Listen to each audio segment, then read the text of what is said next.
যখন লঙ্কাপুরীতে বন্দী ছিলে, রাবণকে কেমন দেখতে ছিল আমাকে একটা ছবি দেখাবে দিদি। শুনেছি তার 10 মাথা 20 চক্ষু ছিল, দেখতে ভীষণ ভয়ঙ্কর। উর্মিলা, তুই সে দৃশ্য দেখতে যাস না রে, সে দৃশ্য দেখলে তুই ভয় পেয়ে যাবি।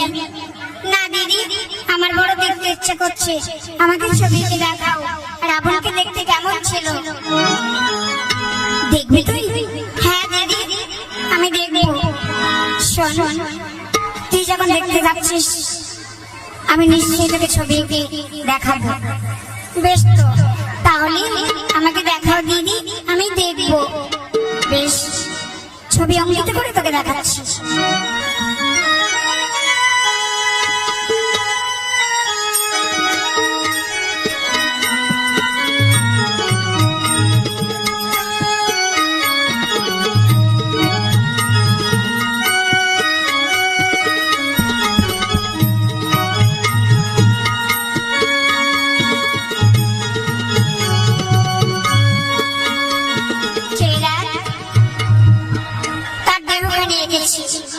দিদি, কত বড় দেহ তার!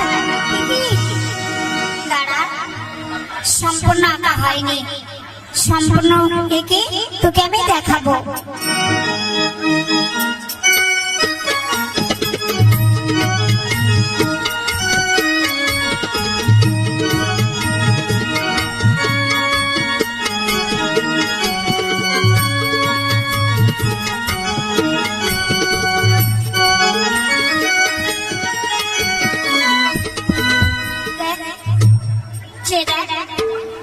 রাবণের 10 মাথা 20 চক্ষু আমি এঁকেছি।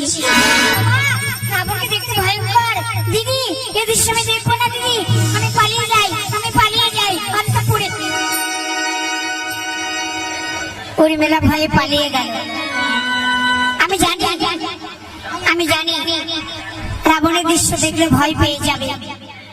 রাবণ আমাকে হরণ করে নিয়ে গেছিল অশোক বনে, অশোক কাননে। কিন্তু রাবণ আমাকে মাতৃরূপে পূজা করত, আমাকে মা বলে ডাকতো, মায়ের আসনে বসে আমাকে পূজা করত। সবাই ভাবে রাবণ খুব খারাপ, না, সে যে আমাকে মা বলে ডাকতো। কিন্তু তাকে সবাই বুঝবে, সবাই বলে রাবণ ভালো না, রাবণ খারাপ, কিন্তু সে তোমার মায়ের আসনে বসে পূজা করত। কিন্তু রঘুনাথ এখনো তারা আসছে না, বুঝতে পারছি না। যত সময় না আসে আমি অপেক্ষা করব, দেখি কেন আসছে না, অগ্রসর হই আমি।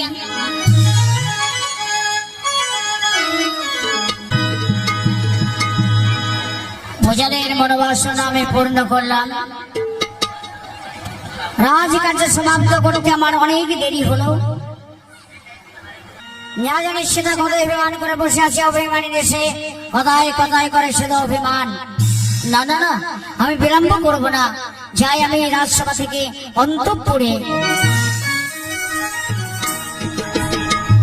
জানি না রঘুনাথ কেন আসছে না, কেন তো দেরি করছে, আমি কিচ্ছু বুঝতে পারছি না। তবে রাজকার্য কি সমাপ্ত হয়নি? আর কতক্ষণ আমি এইভাবে বসে থাকবো রঘুনাথকে না খাইয়ে? আমি তো কিছু খাই না, তবে কেন আসছে না আমি কিচ্ছু বুঝতে পারছি না। রঘুনাথ যতক্ষণ না আসে আমি এখানে বিশ্রাম করব।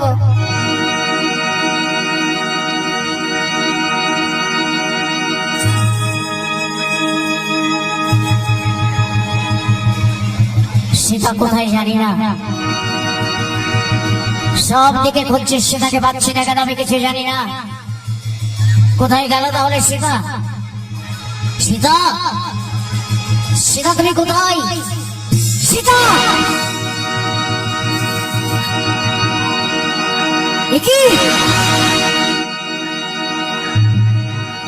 এতে আমি দেখতে পাচ্ছি সীতা রাবণের ছবি এঁকে তারই পাশে ঘুমিয়ে গেছে।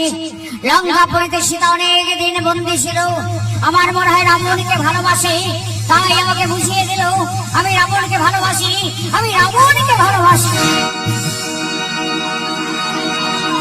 কিন্তু যে সীতা রাবণকে ভালোবাসে কেন সীতা আমাকে বলেনি যে আমি লঙ্কাপুরী ছেড়ে অযোধ্যায় ফিরে যাব না? এইভাবে কত যুদ্ধে প্রাণ হারিয়েছে কত কত প্রজাগণ, আমি কখনো যুদ্ধ করতাম না, আমি যুদ্ধ বন্ধ করে দিতাম। সীতা কেন আমাকে বলেনি? যাই যে সীতা কলঙ্কিনী, তার বুকে আমি দর্শন করবো না, কিছুতেই আমি দর্শন করবো না। তাই সীতাকে দেবো আমি বনবাস। কিন্তু কাকে দিয়ে আমি বনবাস দেবো? ভরাও তার শিষ্যগণকে বলবো, তাদের দিয়ে দেবো আমি বনবাস।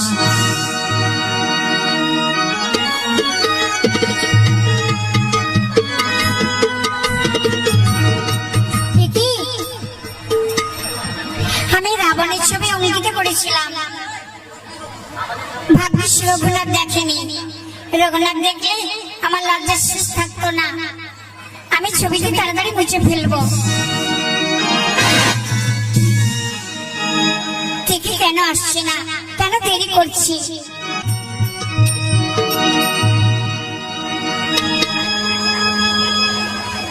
ভরাধনের সত্যগুলোকে বললাম, তাদের একই কথা, সীতাকে আমরা বনে দিতে পারবো না। কিন্তু যে সীতা কলঙ্কিনী, যে সীতা পতিতা, তাকে কি বনে দেওয়া হবে না? আছে প্রাণভাই লক্ষণ, লক্ষণকে দেব আমি সীতাকে বনবাস। লক্ষণ, লক্ষণ রতন চরণে, কেন তুমি লক্ষণকে ডেকেছো দাদা? বলতে পারিস লক্ষণ, রাজ্যের মধ্যে কোন প্রজা যদি অপরাধ করে থাকে, কে হওয়া যোগ্য? দাদা, শাস্তি হওয়ার যোগ্য। ঠিক বলেছিস, ঠিক বলেছিস, শাস্তি হওয়ার যোগ্য। কিন্তু কোন নারী যদি নিজের স্বামীকে ভালো না বেসে পর পুরুষকে ভালোবাসে, দাদা এই প্রশ্ন তুমি কেন আমাকে করছো দাদা? তুমি তো ভালো জানো দাদা, তুমি রাজা, কেন আমার কাছে তুমি এই প্রশ্ন করছো? তোর মুখে আমি শুনতে চাই ভাই।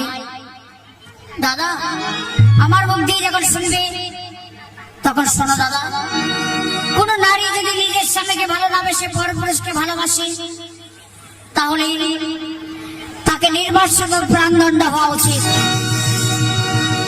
ঠিক উত্তর আমি পেয়েছি, ঠিক উত্তর আমি পেয়েছি। কিন্তু দাদা, আমাকে তুমি বলো, কে নারী আমাদের রাজ্যের মধ্যে নিজের স্বামীকে ভালো না বেসে পর পুরুষকে ভালোবাসে? বলো দাদা, বলো তুমি কে, কে সেই নারী? সেই নারী হলো তোর, সেই নারী হলো তোর সীতা মা।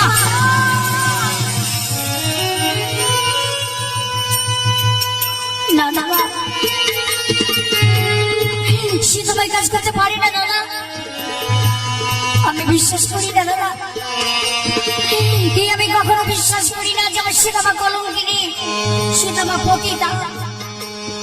হ্যাঁ লক্ষণ, আমি নিজের চোখে দেখেছি সীতা রাবণের ছবি এঁকে তারই পাশে ঘুমিয়েছিল। সীতা পতিতা, সীতা কলঙ্কিনী দাদা। তাই আমার আদেশ পালন কর, যে সীতা কলঙ্কিনী, যে সীতা পতিতা, তাকে দিতে হবে তোকে বনবাস।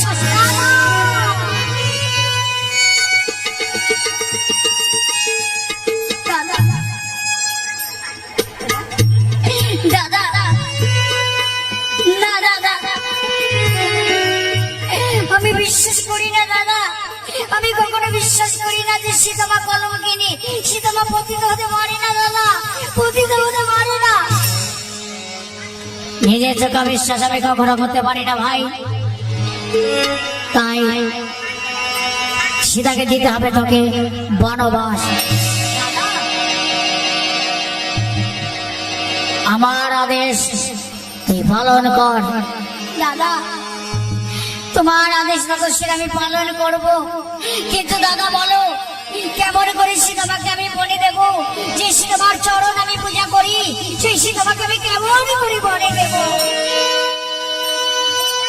তবে শোন, তুই সীতাকে গিয়ে বলবি তুমি দাদার সঙ্গে বলেছিলে একদিন বিশ্বে বাংলাদেশ চর ভক্ষণ করে গভীর জঙ্গলে যাবে। বলবো দাদা, কিন্তু দাদা যদি জিজ্ঞাসা করে কোথায় গেছে তোমার দাদা, বলবে রাজকাজে ব্যস্ত, এখন দেখা হবে না। বেশ, বলবো দাদা, তাই হবে। আমি যাব দাদা, আমি যাবো সীতামাকে বনে দিতে। কিন্তু আমার মনে হয় দাদা তুমি ভুল করছো দাদা, এই ভুল তোমার একদিন ভাঙবেই। সেই দিন সীতা সীতা করে চিৎকার করলো আর সীতামাকে পাবে না দাদা, সীতামাকে পাবে না, ভুল সংশোধন হবে না, হবে না। তবে কি আমি ভুল করলাম? না না না, নিজের চোখে দেখলাম, নিজের চোখে কখনো বিশ্বাস আমি করতে পারি না। সেটা আমার কাছে কলঙ্কিনী, সেটা আমার কাছে পতিতা, পতিতা, পতিতা।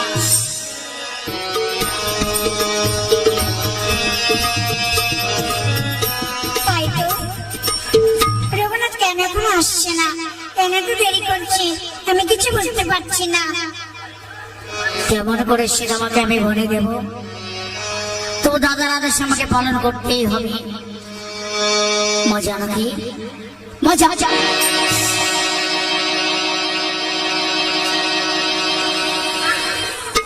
কি লক্ষণ? তোমার চোখে অশ্রু কেন বলো লক্ষণ? কেন তোমার চোখে অশ্রু? একটু বার আমাকে বলো, বলো তুমি, বলো। ও কিছু নয়, আস্তে আস্তে চোখে ধুলি গোনা লেগেছে। বলো, কেন তুমি এসেছো? হঠাৎ খুব প্রয়োজন। তুমি একদিন দাদার সঙ্গে বলেছিলে বনে যাবে ঋষি বালকে চলে ভক্ষণ করাবার জন্য। হ্যাঁ, আমি বলেছিলাম, তোমার দাদা বলেছিল নিয়ে যাবে।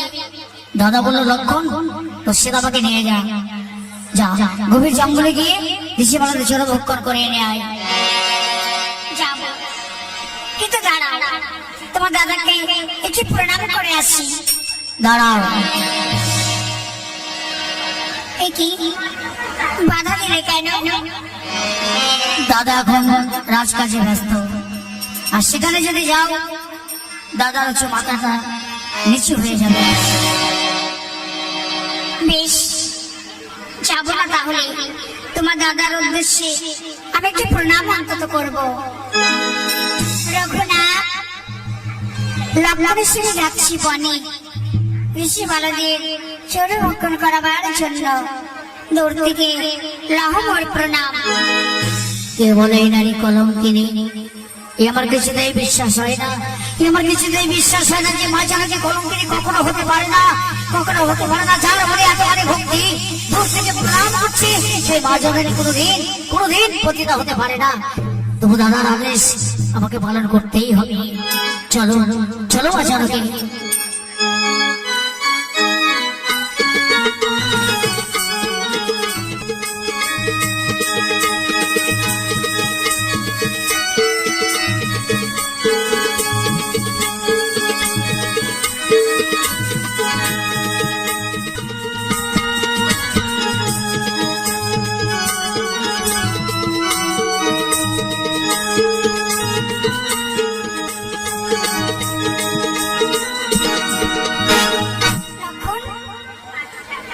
আর আমি পথ চলতে পারি না, তৃষ্ণায় বুকটা শুকিয়ে গেছে মোর। আমাকে একটু জল এনে দাও, আমার ভীষণ জল ব্যবসা পেয়েছি, একটু জল এনে দাও। প্রাণ যাই মোর, একটু জল দাও, একটু জল দাও। আর এটা তুমি কষ্ট করে চলো মা জানাকে। আমি চলতে পারি না, তৃষ্ণায় বুকটা শুকিয়ে গেছে মোর। দাও, একটু জল দাও না। তাই তো, এই গভীর জঙ্গলের মধ্যে কোথায় পাবো আমি জল? ওই তো মদরে দেখা যাচ্ছে একটা সরজ, ওখানে গিয়ে আমি জল নিয়ে আসবো। মা জানো কি, তুমি গাছতলা অপেক্ষা করবে, আমি জল নিয়ে চলে আসবো। যাই, আমি ওই গাছতলায় অপেক্ষা করবো। এই তো সরজ,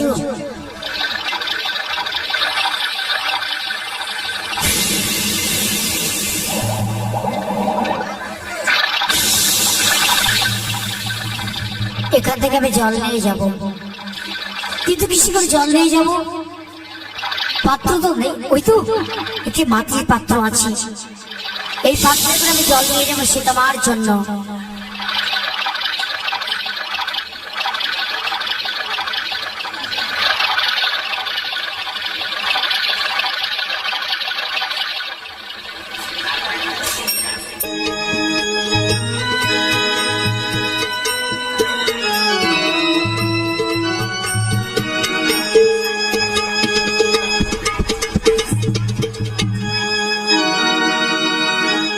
যে একটা পাত্র পেয়েছি, পাত্রে জল নিয়ে এসেছি, সীতামাকে দেবো আমি। সীতামা, সীতামা, একে ঘুমিয়ে পড়েছি। এই আমার সুবর্ণ সুযোগ, এই সুযোগ আমি চলে যাব। কিন্তু আমার কাছে জল খেতে চেয়েছিল, আমি যদি জল না দেই মহাপাপে লিপ্ত হব আমি। তাই সে তোমার পায়ের কাছে জল রেখে আমি চলে যাব।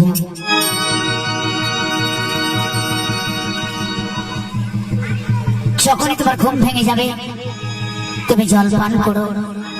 ঘুম ভেঙে দেখবে লক্ষণ নাই, লক্ষণ চলে গেছে। আসি মা জানকী, আসি।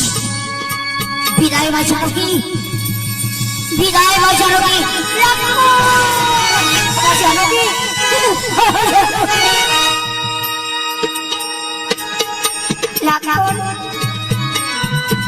আজ তুমি একটা সত্যি কথা বলবি।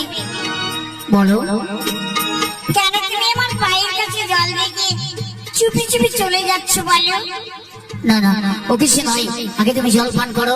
না, যতক্ষণ সত্য কথা না বলবে তত সময় আমি জল স্পর্শ করব না। যতক্ষণ আমি সত্য কথা না বলবো তত সময় জল স্পর্শ করবে না। তবে যে সত্যি কথাটা আমাকে বলতেই হবে আজ। আমি একটু লোকাবো না, আমি সত্যি কথাটাই বলবো। বলে ডাক্তার, কেন তুমি পায়ের কাছে জল রেখে চুপি চুপি চলে যাচ্ছ? মা, তুমি একটি রাবণের ছবি অঙ্কিত করে তারই পাশে ঘুমিয়ে গেছো। হ্যাঁ, তারপর তারপর সেই দৃশ্য দাদা দেখেছিল এবং দাদা তোমাকে দিয়েছে বনবাস। তাই আমি মিথ্যা কথা বলে তোমাকে বনবাসে দেওয়ার জন্য আমি নিয়ে এসেছি, দাদার কথা পালন করবার জন্য। তাই যদি সত্যি আমি কোন অপরাধ অন্যায় করে থাকি আমাকে অভিশাপ দাও। লক্ষণ ছেলে করে ছাই হয়ে যা, লক্ষণ ছেলে করে ছাই হয়ে যা। না লক্ষণ না, তোমাকে আমি কখনো অভিশাপ দিতে পারি না। আমি জানি 7 দিন তোমার দাদার কথা পালন করেছো, আজ তুমি পালন করলে তোমাকে অভিশাপ দিতে পারি না। কিন্তু দাদা, তোমার দাদা আমাকে বনে দিয়েছে। কিন্তু জানো কেন আমি রাবণের ছবি এঁকেছিলাম? কেন মা জানকী? তাহলে আমাকে বলো, আমি সেই কথা কি দাদাকে বলবো? আমি সেই কথা কি দাদাকে বলবো? না, তোমার দাদা যেন শুনতে চাইলো না, আমি তোমাকে বলবো না। তুমি যাও, তোমার দাদাকে দেখো, তোমার দাদাকে দেখো। যাবো মা জানকী, যাবার আগে এই চরণে থেকে আমি স্পর্শ করে যাই। জানি না আবার কবে এই চরণ থেকে আমি পূজা করতে পারবো।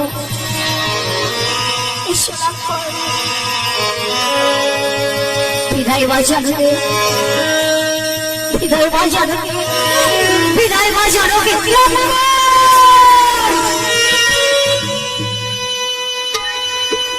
একে পিছু রাখলে কেন? শোনো লক্ষণ, তুমি একে আমাকে বনে দিয়ে যাচ্ছ না। অত সঙ্গে কেউ নাই, আমি তো তোমাকে এখানে আছে তুমি আর আমি আছি। জানো আমার গর্ভে রয়েছে তোমাদের বংশধর। বংশধর,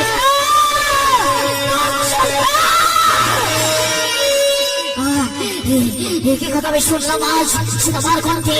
সীতামার গর্ভে রয়েছে আমাদের বংশধর দাদা। দাদা তুমি একে ভুল করেছো, দাদা তুমি কি ভুল করেছো? সীতামার গর্ভে রয়েছে আমাদের বংশধর। তুমি কি দাদা আলঙ্ঘন করে সীতার সাথে ফিরে না? তাহলে দাদার কথা পালন করা হবে না। আমি যদি দাদার কথা পালন না করি জগৎ মাঝারে কেউ দাদার কথা পালন করবে না। তাই সব জিনিসের নির্ভয় হয়ে আমি তোমাকে বলে দিয়ে চলে যাচ্ছি মা জানকী। তাই বলি মনের হিংস্র চন্দ্র, তোমরা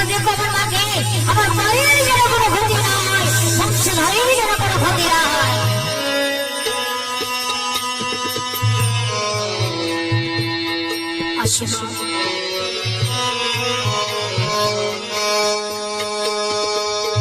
বিদায় বিদায় মা জানকী,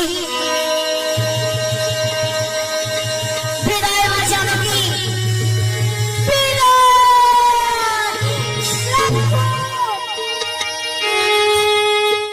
লক্ষণ চলে গেল, লক্ষণে কোনো দোষ নেই, তার দাদার কথা পালন করলো। কিন্তু রঘুনাথ, তোমার সেটা কলঙ্কিনী নাই, তোমার সেটা পতিতা নাই, তুমি আমাকে ভুল বুঝে বানিয়ে দিয়েছো। তোমার জীবনে কোনো মূল্য থাকতে পারে না, তাই আমি বাঁচতে চাই না। ওই তো সামনে সরজু, তুই চলে গিয়ে আমার জীবনকে আমি আহুতি দেব।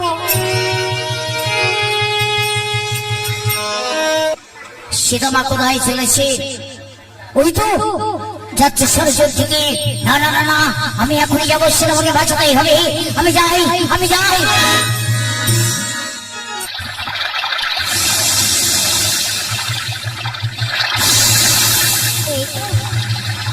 সরজু, এই জলে ঝাঁপ দিয়ে আমি মরতে চাই। রঘুনাথ আমাকে ভুল ধারণা করেছে, আমি বাঁচতে চাই না। মা গঙ্গা দেবী, মা গঙ্গা দেবী, তোর কুল আমাকে ঠাই দিস মা, তাই তোর নাম স্মরণ করে আমি জলে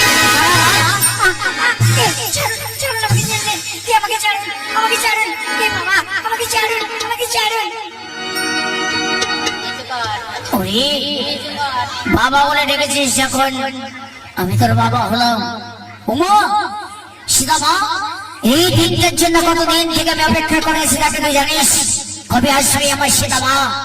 আমি যে রামায়ণে দেখতে কোনো অনেক বাকি। তাই আয় মা, বুড়ো ছেলের বন্য কুঠিরে যাবি, বন্য কুঠির আলোকিত করবি। আয় আয় মা। আমি যে পঞ্চমাসী গর্ভবতী জানি, সব আমি জানি মা, আমাকে নতুন করে কিছু বলতে হবে না। আয় জন, আয় মা জননী, আয়।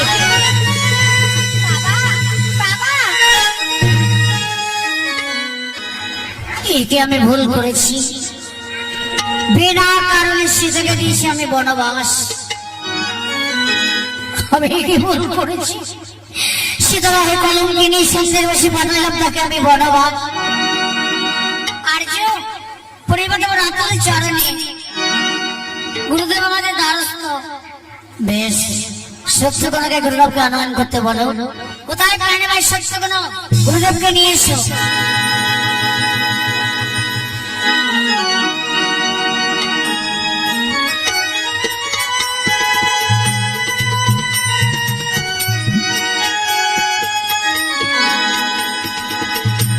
জয় হোক রাজা রামচন্দ্রের, জয় হোক। আসুন গুরুদেব, পরিবর্তন রাতুল চরণে কল্যাণ মৎস্য বসুন এই সিংহাসনে।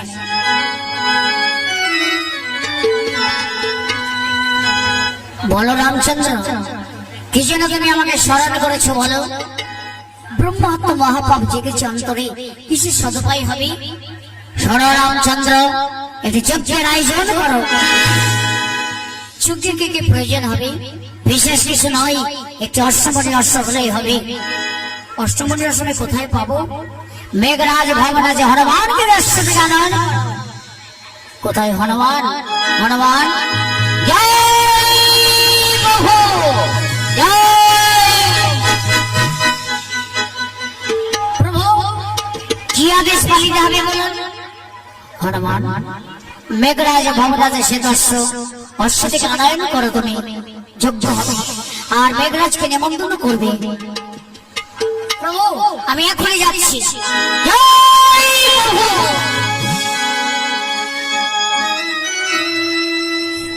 অশ্বদিন আর এই যজ্ঞে আপনার নিমন্ত্রণ থাকলে আপনি আসবেন।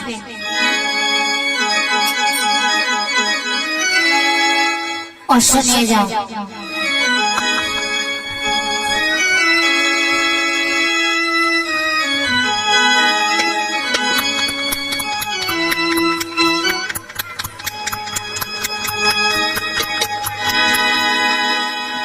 জয় প্রভু, জয় হনুমান তুমি যাও বিশ্রাম করবে। বেশ, আমি এখনই যাচ্ছি। বলুন এইবার কি করতে হবে? সারা রামচন্দ্র এই হর্ষে কমলিতে যাই পত্র তুমি লিখে দাও। বেশ, আমি এখনই লিখবো। গর্ব করে লিখলাম আমি উকিলের প্রতি। এই অসমাদিবে যার মাতা হয় সতী, সতীবাই পুত্র হলে অশ্ব থেকে বাঁধিবে, অসতীর পুত্র হলে অশ্ব থেকে ছেড়ে দেবে। ভয় পেয়ে যেজন ছেড়ে দেবে ডরে, গাধা হয়ে জন্ম নেবে গাধিনীর উদারে। রামচন্দ্র একটু কড়া কড়া লেখা হয়েছে। বলুন এইবার অশ্ব থেকে চতুর্থ জয় করতে হবে। কাকে পাঠাবো আমি যুদ্ধে? দাদা দাদা আমি যাবো যুদ্ধে। না, তুমি বয়সে ভালো, তুমি চতুর্থ জয় করতে পারবে না। পারবো দাদা, পারবো, আমি চতুর্থ জয় করতে পারবো। বেশ, সুমন্ত সাথে সঙ্গে নিয়ে তুমি চতুর্থ জয় করবে। আসুন গুরুদেব, এসো ভাই লক্ষণ, এসো ভরত।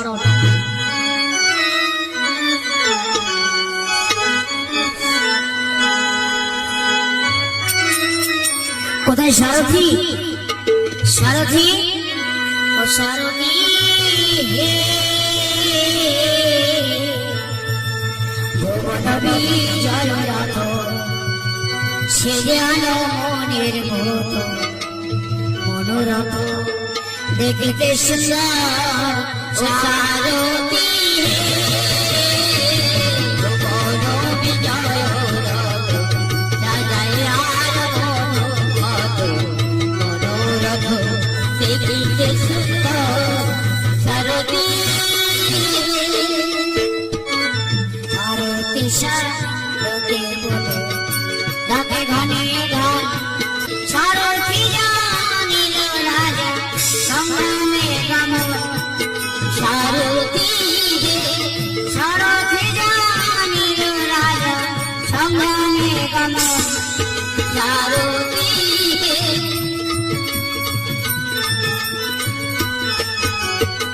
রক্ষার বর্ষা করে লাগামন। সারথি হে, ভুবনবী জয় রাখ, সাজিল কাপন। সারথি হে, গঙ্গা চলি রক্ষার এলো ধোয়াইয়া। সারথি হে, নেত্রাঞ্চল দিয়া দিল মুছাইয়া। সারথি হে, নেত্রাঞ্চল দিয়া দিল মুছাইয়া। সারথি হে, সোনার মা নশমন্দ ফিরে আকারাতে। সারথি হে, সারি সারি দেখে দিয়েছে রথের চারি ভিড়ে। সারথি হে, সারি সারি দেখে দিয়েছে রথের চারি ভিড়ে। সারথি হে, রথের কবি তুলে দিয়েছে পার্বতী আঘোড়া। সারথি হে, ঘোড়ার রূপে জিল ছুটেছে মিলন পাটের গাড়া। সারথি হে, ঘোড়ার পায়ে বাঁধিয়া দিল সরোয়া ভঙ্গর। সারথি হে, চলতে চলতে বাজনা বাজে শুনিলে মধুর। সারথি হে, চেকা বাবা আর নাই করো, হাসতে বাড়ায় পা। সারথি হে, উপর দিয়ে হেঁটে চলেছে শেষ বর্ণ তার গা। সারথি হে, বেঁধেছে সরোয়া ভঙ্গর। সারথি হে, আরো শোনো বাদ্য বাজিয়ে শুনিতে মধুর। সারথি হে, আরো শোনো বাদ্য বাজিয়ে শুনিতে মধুর। সারথি হে, আর রাতের উপরে তুলে দিয়েছে রাজ সিংহাসন। সারথি হে, এখানে বসে যুদ্ধ করবে বিশ্বস্বর ঘর। সারথি হে, আর কীর্তি বসে পণ্ডিতের অমৃত হবে। সারথি হে, রামানন্দ বদন বেদে বলুন হরি হরি। সারথি হে, ভুবনবী জয় রাখ, সাজায় আর মনোরথ মনোরথ দেখিতে সুন্দর সারথি সারথি এইদিকে এসে সারথি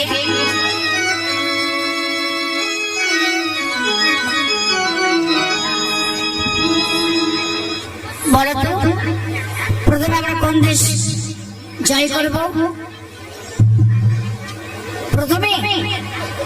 প্রথমে আমরা পূর্ব দেশ জয় করব। ঠিকই বলেছ, চলো অশ্ব চালনা করো। হ্যাঁ হ্যাঁ চল পূর্ব দেশে চল চল। করিল গমন গো রাম জয় বলে, করিল গমন গো রাম জয় বলে, করিল গমন গো রাম জয় বলে, করিল গমন গো রাম জয় বলে।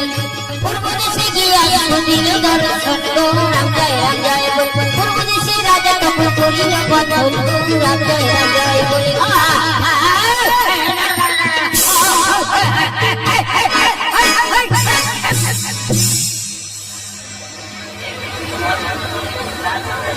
জয়পত্র দেখে গেলে গাছে দর্প করে লিখলাম আমি ও খেলার পদে। এই অশ্ব বাঁধিবে যার মাতা হয় সতী, সতী মায়ের পুত্র হলে অশ্বটিকে বাঁধিবে, আর অশ্বতীর পুত্র অশ্বটিকে ছেড়ে দেবে। ভয় পেয়ে যেজন ছেড়ে দেবে ডরে, গাধা হয়ে জন্ম নেবে গাধের উদারে। আমি তো সতী মায়ের সন্তান, আমি দেখতে চাই কে আসে অশ্বটিতে। যে আসবে কেন ফিরে যেতে আমি কিছুতেই দেবো না।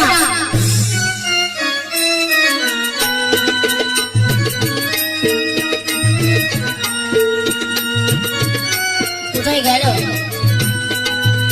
অশ্ব?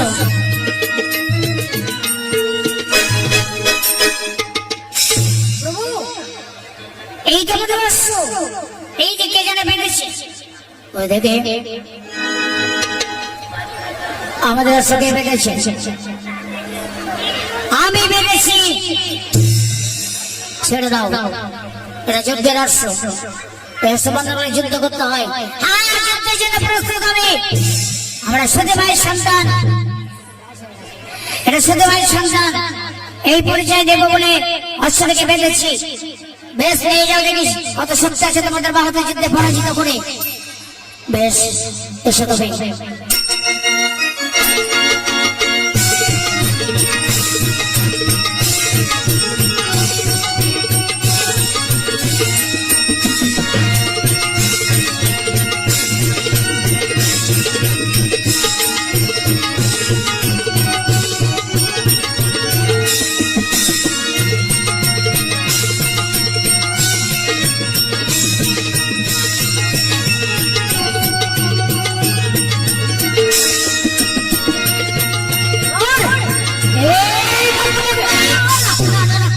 আমি পরাজয় স্বীকার করছি। প্রাণে মেরো না করে, প্রাণে মেরো না। প্রথমে যুদ্ধে জয়লাভ করলাম, এবার কোন দেশ জয় করব? এবার যাব আমরা উত্তর দেশ জয় করতে। ঠিকই বলেছ, অশ্ব চালনা করো। করিল গমন গো রাম জয় বলে, করিল গমন গো রাম জয় বলে, ঠিকিয়া সুধীর দর্শন গো রাম জয় বলে।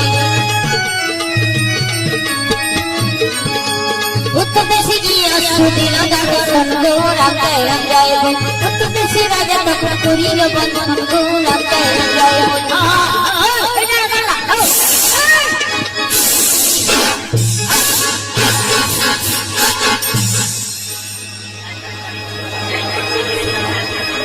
জয়পত্র লেখা দর্প করে লিখলাম আমি অখিলের প্রতি।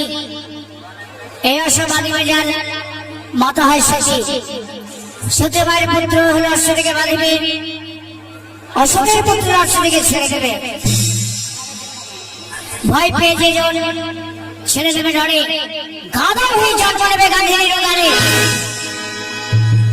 এত বড় লিখেছে কড়া করে।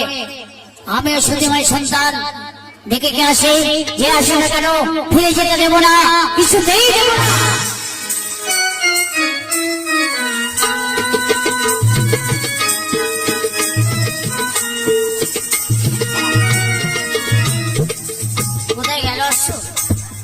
দেখছি না তো, এই তো আমার দর্শন এসে গেছে, এই তো